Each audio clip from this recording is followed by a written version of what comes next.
El Señor esté con ustedes. Y con tu espíritu. Lectura del Santo Evangelio según San Juan. Gloria a ti, Señor. Pasó Jesús a la otra orilla del lago de Galilea o de Tiberíades, y mucha gente lo seguía porque habían presenciado las maravillas que hacía en favor de los enfermos.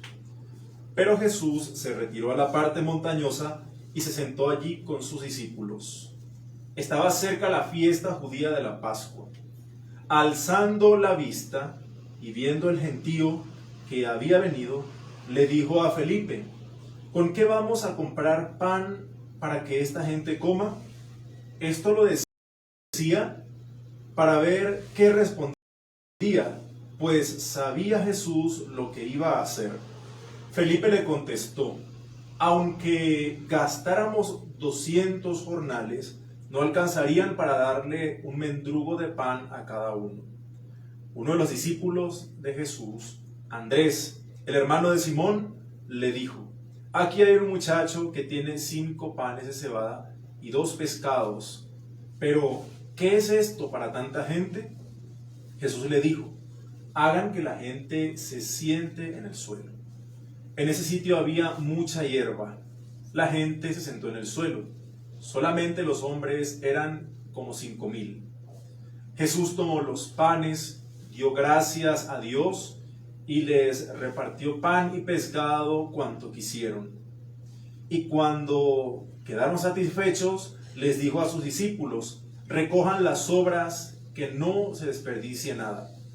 Ellos las recogieron y llenaron 12 canastos con las sobras que quedaron de los 5 panes de cebada. Y los que fueron testigos del milagro decían: este sí es el profeta que debía venir al mundo. Pero Jesús, dándose cuenta de que iban a llevárselo a la fuerza para hacerlo rey, se retiró otra vez, él solo, a la parte montañosa. Palabra del Señor. Gloria a ti, Señor Jesús.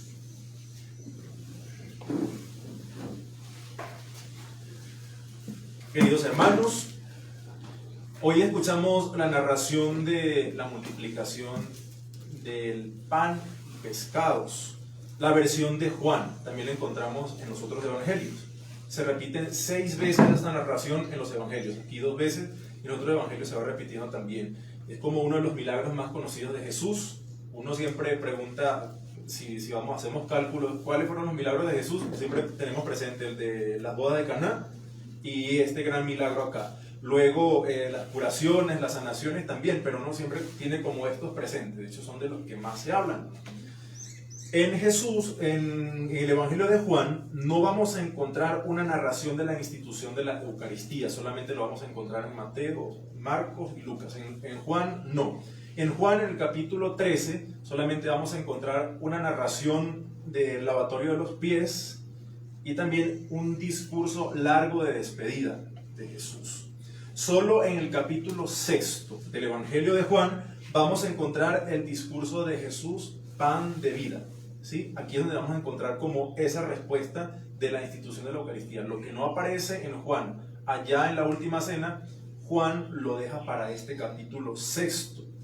Entonces, el Evangelio de Juan se caracteriza por ser el Evangelio de los signos. Todo lo que dice tiene un significado muchísimo más trascendente o más estudiado que los otros evangelios. ¿Sí? Eso es el evangelio teológico, porque todo está como calculado, pensado, dicho, pero de una manera impresionante. Por eso es el evangelio de los signos. De hecho, vemos varios signos en este momento, ¿sí? Uno de esos signos, por ejemplo, de Jesús, le dice a los discípulos y a todos que se sienten. Es un signo, este sentarse, solamente es un signo para los amigos. Un esclavo no se puede sentar, debe permanecer siempre de pie para servir a su amo. Pero ya Jesús no empieza a ver a aquella gente como sus siervos, sino que los empieza a ver como amigos y quiere compartir con ellos, pero en la posición de dignificarlos. Siéntense.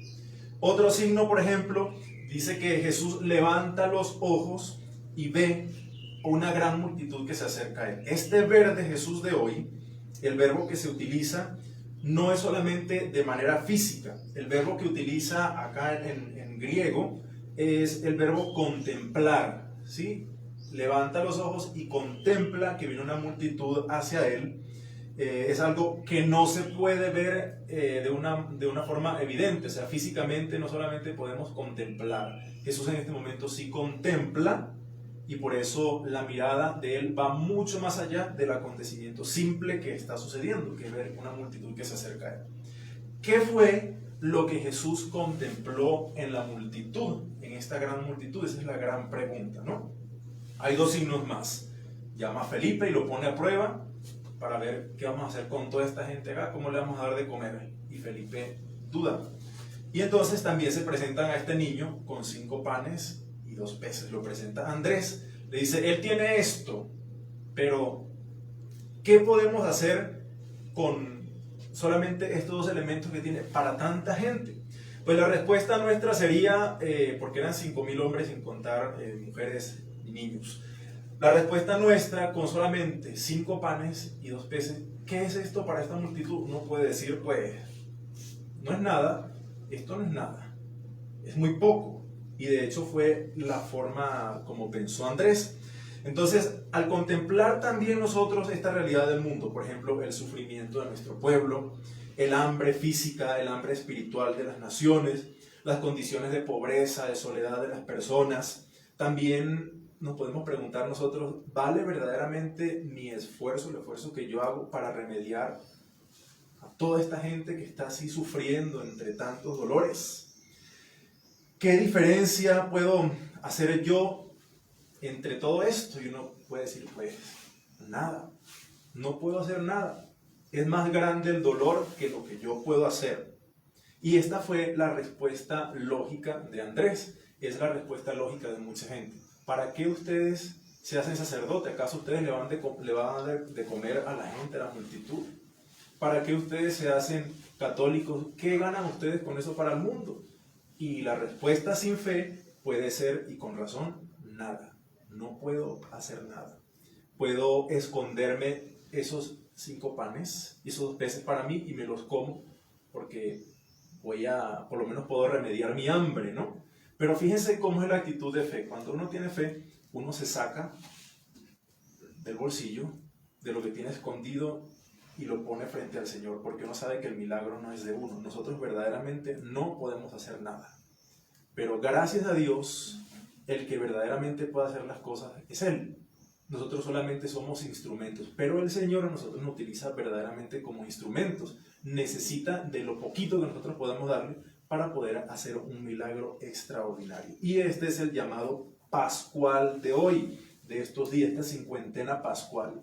El Señor ha muerto y ha resucitado, no para quedarse allí en una cruz tan hermosa, un crucifijo, nosotros mirarlo y decir qué lindo. No, ha muerto y ha resucitado porque quiere que nosotros nos demos frutos, que saquemos eso poco que tenemos y lo pongamos a su servicio para que podamos verdaderamente transformar, no lo que nosotros queramos, sino lo que Dios puede hacer a través de nosotros. Queridos hermanos, abramos el corazón a nuestro Señor y sigámosle presentando nuestro pobre corazón para que Él pueda hacer verdaderamente un milagro de transformar nuestras vidas, nuestras familias, nuestras sociedades. Gloria al Padre, y al Hijo, y al Espíritu Santo. Como era en el principio, ahora y siempre, por los siglos de los siglos. Amén.